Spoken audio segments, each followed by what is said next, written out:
¿Cómo mueren las democracias? El patrón que la historia una y otra vez repite. Hace apenas 10 años habría sido impensable escuchar a ciudadanos pedir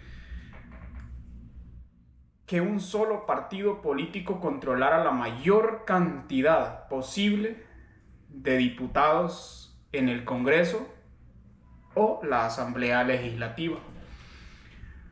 Durante décadas nos enseñaron exactamente lo contrario, que una democracia saludable necesitaba oposición, necesitaba debate, necesitaba límites, necesitaba contrapesos, necesitaba instituciones capaces de decirle no al gobernante de turno. Sin embargo, algo parece estar cambiando. Hoy, en muchos países, una parte creciente de la población celebra cuando un líder concentra más poder. Celebran cuando controla el Congreso, cuando debilita a la oposición o a la oposición. Celebra cuando confronta a los jueces. Celebran cuando desacredita a la prensa. Y si alguien cuestiona ese proceso, rápidamente recibe una etiqueta: comunista, fascista, traidor, enemigo del pueblo, de igual el país que sea, da igual la ideología. El mecanismo siempre es el mismo o parecido. Y entonces surge una pregunta incómoda. ¿Estamos viendo el nacimiento de unas nuevas autocracias? ¿O simplemente estamos presenciando una realidad natural ante democracias que dejaron de resolver los problemas de la gente? Para responderlo debemos hacer algo que pocas sociedades hacen cuando enfrentan una crisis o cuando están en crisis. Debemos mirar un poco hacia atrás, porque la historia no se repite exactamente, pero sí siempre rima, y cuando rima conviene prestar mucha atención. Roma fue el comienzo de todo. La historia suele recordar a Roma como un imperio, pero antes de ser un imperio fue una república. Durante siglos, los romanos construyeron instituciones diseñadas para evitar que una sola persona concentrara demasiado poder. Había senadores, había procedimientos, había magistrados, había límites. No eran perfectos, pero entendían algo fundamental. Los seres humanos cambian cuando obtienen poder, y cuanto más resulta, cuanto más poder acumulan, más difícil resulta quitárselos. Sin embargo, Roma comenzó a sufrir exactamente los mismos problemas que observamos en muchas sociedades modernas: corrupción, desigualdad, conflictos internos, violencia política, pérdida de confianza en las instituciones. Y cuando la población pierde la confianza en las instituciones, aparece una figura recurrente en la historia: el salvador del pueblo, el hombre fuerte, el líder que promete resolver lo que nadie más pudo resolver. Entonces apareció Julio César, brillante, carismático, popular, eficiente, muchos romanos lo adoraban. ¿Por qué? Porque obtenía resultados, y aquí encontramos una de las lecciones más peligrosas de la historia. La mayoría de las libertades no desaparecen porque la gente las odie, desaparecen porque la gente cree que puede sacrificar un poco de libertad a cambio de seguridad, prosperidad o estabilidad. Roma no cayó en una noche. La república fue muriendo lentamente, paso a paso, con aplausos, con apoyo popular, con ciudadanos convencidos de que aquello era necesario, hasta que un día despertaron dentro de un imperio. Lo que Maquiavelo entendió. 5 siglos después apareció un hombre que intentó explicar cómo funciona el poder. Nicolás Maquiavelo. Pocas figuras han sido tan malinterpretadas. Muchos creen que enseñaba a ser cruel. En realidad estaba descubriendo la naturaleza humana.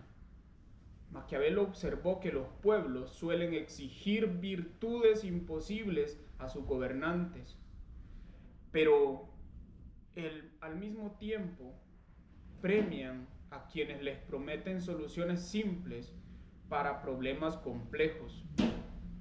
Comprendió algo incómodo. Los ciudadanos rara vez abandonan su libertad porque alguien se las arrebata. Normalmente la entregan cuando sienten miedo. Miedo al crimen, miedo a la guerra, miedo al desempleo, miedo al caos. Y el miedo siempre ha sido uno de los combustibles favoritos del poder.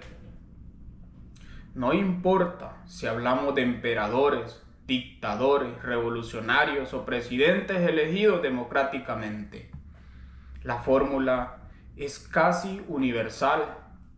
Crear la sensación de amenaza, presentarse como la única solución, acumular poder para enfrentarla y convencer a la población de que los límites democráticos son un obstáculo. Alemania y el error más costoso del siglo XX. Cuando escuchamos el nombre de Hitler, pensamos inmediatamente en el resultado final, pero la mayoría de los alemanes no conocían ese final, solo conocían su presente. Una economía destruida, desempleo masivo, humillación nacional, inestabilidad política. Y entonces apareció un líder prometiendo devolver el orgullo perdido, prometiendo seguridad, prometiendo empleo, prometiendo orden. Millones lo apoyaron, no solo porque quisieran una dictadura, sino porque creían que estaban salvando su país.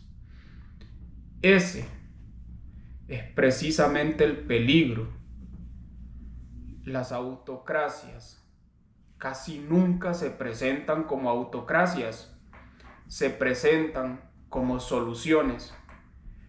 Dietrich Bonhoeffer, uno de los pocos que entendió lo que estaba ocurriendo, mientras muchos intelectuales justificaban al régimen, Bonhoeffer advirtió que la verdadera amenaza no era la maldad, era la incapacidad de pensar críticamente. Escribió una reflexión que sigue siendo aterradora.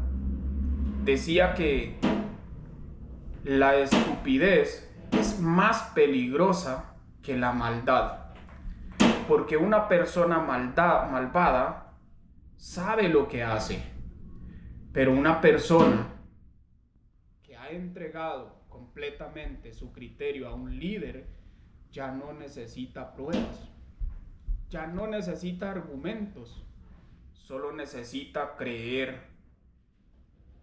Bonhoeffer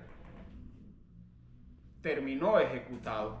La historia le dio la razón demasiado tarde. Los hombres que desafiaron al poder. La historia no avanza gracias a quienes obedecen, avanza gracias a quienes preguntan. Sócrates fue condenado por cuestionar. Tomás Moró fue ejecutado por negarse a obedecer. Jean Palach se convirtió en un símbolo de resistencia frente a la ocupación soviética. Václav Havel pasó de ser perseguido político a presidente. Nelson Mandela pasó 27 años en prisión.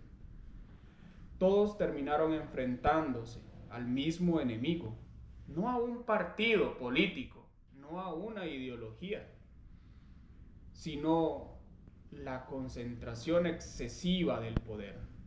Porque el poder tiene una característica universal. Nunca considera que tiene suficiente. Y aquí el experimento latinoamericano. Ahora acerquémonos a nuestra región, porque Latinoamérica puede vivir atrapada en un ciclo. Los ciudadanos se cansan de gobiernos ineficientes.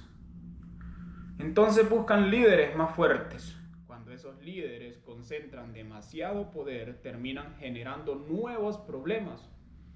Y entonces aparece otro Salvador. Y el ciclo vuelve a comenzar. Panamá tuvo a un Noriega. Perú vivió el autogolpe de Fujimori.